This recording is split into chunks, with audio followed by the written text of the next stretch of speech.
masuk ke kitab Syarh Sunnah, sedikit tentang Al-Imam Al-Barbahari. Agak unik tentang beliau, berbeda dengan imam-imam yang lain. Para ulama rata-rata ketika wafat disolati oleh ribuan kaum muslimin. Bahkan Syekh bin Baz sampai mencapai jutaan kaum muslimin.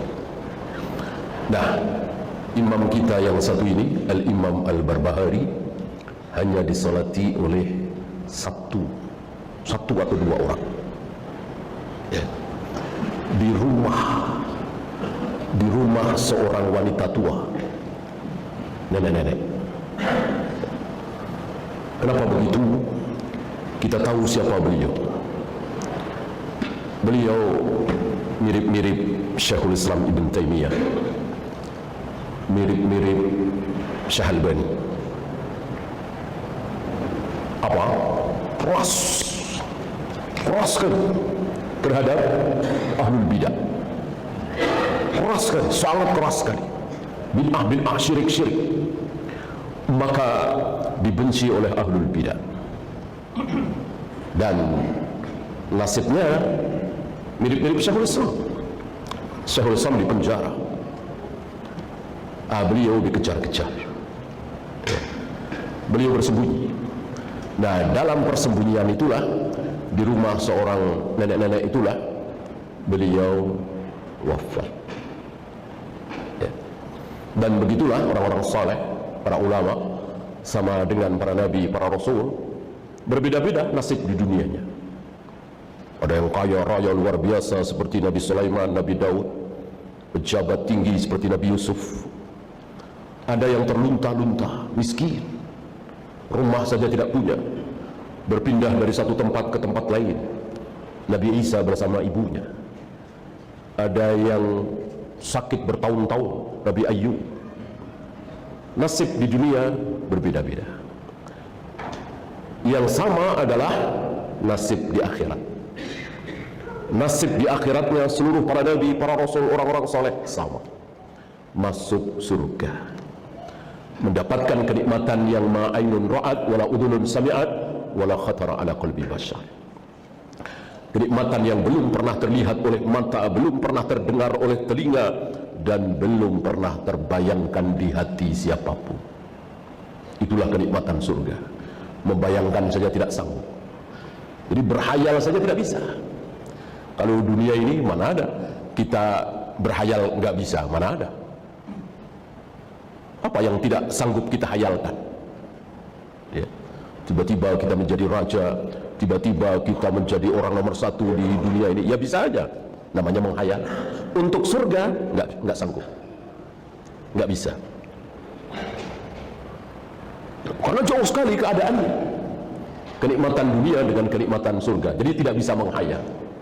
Kira-kira begitu. Nah, ada sedikit kisah menarik. Kisah ini banyak terjadi, bahkan menimpa salah satu ikhwan kita. Cuman saya lupa namanya. Dulu waktu masih hidup sering datang ke Masjid Abbas. Ya, ini mirip-mirip seperti ini. Ini karena karamah yang Allah berikan. Ya. Saya bacakan. Wa waqafa yusalli alaihi wahdahu. Disolati oleh satu orang. Ya. Fatala'at sahibatul manzil. Si nenek-nenek tua ini rupanya tidak ikut menyolati, hanya melihat, karena memang ketakutan. Bentar-bentar melihat keluar, bentar-bentar melihat ke dalam, begitu. Karena memang sedang diincar oleh sang khalifah Al-Qahir. Biasa sepanjang zaman, khalifah yang terkena syubhat dikompor-kompori, diprovokasi oleh ahlul bidah untuk membenci ahlus sunnah. Salah satunya Syekhul Islam itu. Ya. Karena tidak bisa melawan hujahnya. Ya. Berbeda ketika khalifah itu ahlu sunnah, seperti Harun al-Rashid, seperti Umar bin Abdul Aziz, seperti Khalid bin Abdullah, walaupun Amir ya, itu tegak dengan hujah. Jadi tokoh-tokoh aliran sesat itu diam, tidak bergeming ketika didatangkan hujah. Nah, berbeda ketika khalifahnya, presidennya, pemimpinnya itu ahlul bidah, kan tidak bisa melawan hujahnya Imam Ahmad, melawan hujahnya Syekhul Islam, maka penjara, termasuk ini. Nah, si wanita tua ini hanya mengawasi dari luar ketika Al-Imam Al-Barbahari disolati sendirian, ya. Fara'at ad-dara muli'a rijalan 'alaihim thiyab baydun wa khudrun. Dilihat oleh wanita tua ini, di rumah itu penuh dengan laki-laki yang menyolati jenazah Al-Imam Al-Barbahari dengan memakai pakaian putih dan hijau, ya. Padahal hanya seorang diri laki-laki yang menyolati, sepupu atau keponakan dari si nenek-nenek tua itu. Falamma sallama lam tara ahadan. Ketika yang menyolati itu memberikan salam, dia tidak melihat siapa-siapa. Dia tidak melihat siapa-siapa. Fastada'at al-khadima wa qala.